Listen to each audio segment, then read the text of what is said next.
उपासक की सर्वात्म दृष्टि केवल अपने आराध्य देव में ही होती है। चराचर जगत में जहां दृष्टि जाती है केवल आराध्य देव, आराध्य देव के सिवा और अभी कुछ दिखाई दे रहा है तो भगवान की माया का प्रभाव अंतःकरण में अभी हटा नहीं।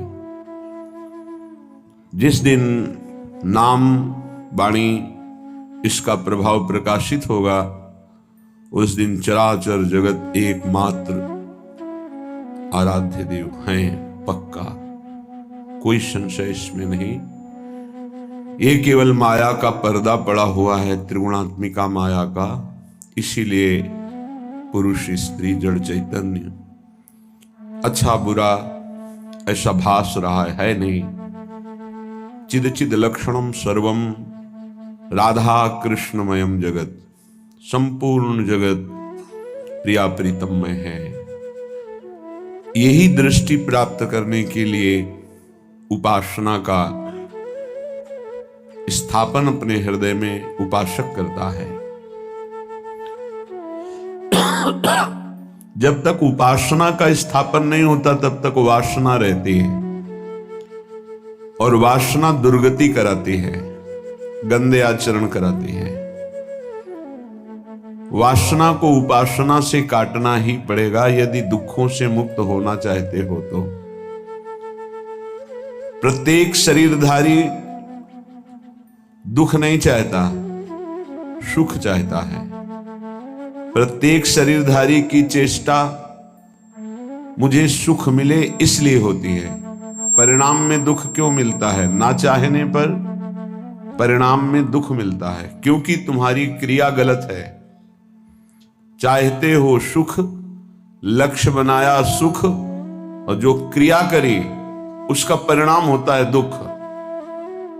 बस यही भाव समझना है। तुम्हारी क्रिया अशुद्ध हो गई, तुम्हारा चिंतन अशुद्ध हो गया, तुम्हारा लक्ष्य गलत हो गया। उसी को सुधारने के लिए मानव देह मिला है। मानव देह में भी कुछ ऐसे सौभाग्यशाली हैं जिन्हें सत्संग मिला, नहीं असंख्यों की संख्या में मनुष्य हैं पूरे विश्व में। क्या सब इस समय सत्संग सुन रहे हैं? क्या सब उपासना के भाव में हैं? क्या सब नाम जप कर रहे हैं? नहीं, परिचय ही नहीं है कि कोई भगवान है, उसको प्राप्त करना लक्ष्य है। ये तो केवल सौभाग्यशालियों को मिलता है। जो अर्थ में, काम में, भोगों में रत है वो सौभाग्यशाली नहीं है। सुनो उमाते लोग अभागी, हरि तज होए विषय अनुरागी। ये भगवान शिव बोल रहे हैं, महादेव, देवाधिदेव, जगत गुरु। हे उमा, अभागी किन्हें कहते हैं? जिनके जीवन में नाम जप नहीं है, सदाचरण नहीं है, सत्संग नहीं है, भगवत उपासना नहीं है। वो कोई भी हो, कहीं भी हो, किसी भी पद पे हो, वह अभागी है। परिणाम उसका बहुत ही निंदनीय आएगा क्योंकि बिना भगवान का आश्रय लिए बुद्धि अपवित्र रहती है। अपवित्र मलिन बुद्धि सदैव मन के अधीन रहती है। मलिन मन इंद्रियों के अधीन रहता है, इंद्रियां विषयों के अधीन रहती हैं और देहाभिमानी जीव विषय भोक्ता और कर्म कर्ता बन करके बार बार जन्म मरण को प्राप्त होता है। यह है प्रपंच।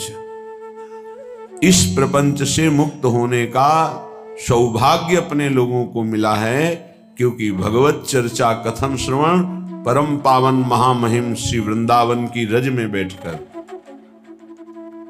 श्रीपाद प्रबोधानंद जी महाराज कहते हैं, यस्मिन कोटि सुरद्र वैभव श्रुता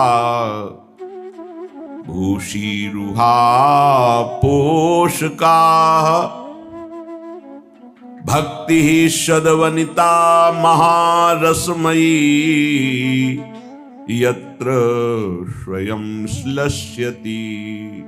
यत्र श्री हरिदास वर्य गणिता